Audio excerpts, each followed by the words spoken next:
damos datos, luego pasamos a análisis de datos, luego seleccionamos generación de números aleatorios y damos a aceptar.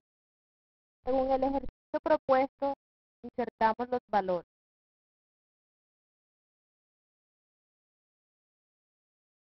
Luego de introducir los datos, se generan los números aleatorios.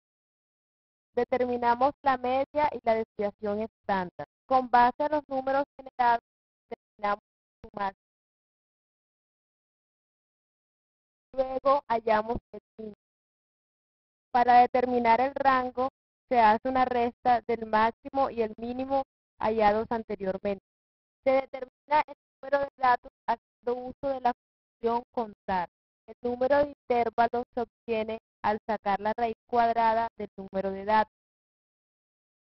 El tamaño del intervalo resulta de la división entre el rango y el número de intervalos. Luego efectuamos los pasos para realizar el histograma, teniendo como primera medida los intervalos.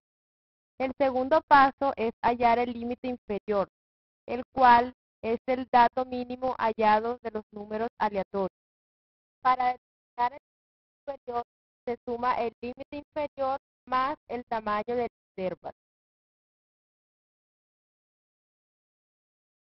Para calcular la frecuencia observada, seleccionamos la columna, se usa la función frecuencia, seleccionamos los datos aleatorios y la columna del límite superior, generándolos a través de Control-Shift-Enter.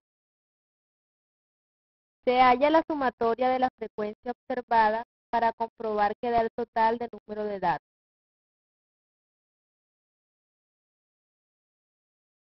Para hallar la frecuencia acumulada, vamos a función estadística, identificada como distribución normal. X es el límite superior. La media y la desviación calculada anteriormente.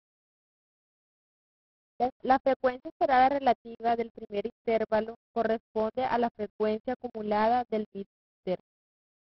Para el cálculo de la frecuencia relativa de los demás intervalos, restamos la frecuencia acumulada del segundo menos el primero y arrastramos la función.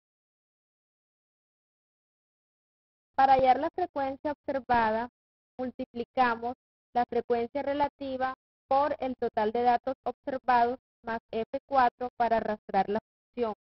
El error relativo resulta del cuadrado de la diferencia de frecuencia observada menos frecuencia observada esperada entre frecuencia observada esperada. Para hallar el chi cuadrado, hacemos sumatoria de la columna de error relativo.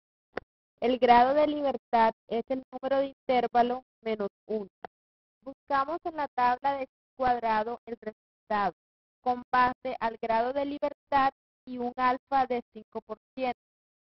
Para saber si la hipótesis se acepta o rechaza, se utiliza el condicional sí, en donde si el chi cuadrado es menor al valor obtenido en la tabla, entonces se acepta, si no, se rechaza. En este caso, el modelo se acepta, debido a que en promedio, de manera aleatoria, no existe evidencia estadística en contrario para rechazar el modelo propuesto.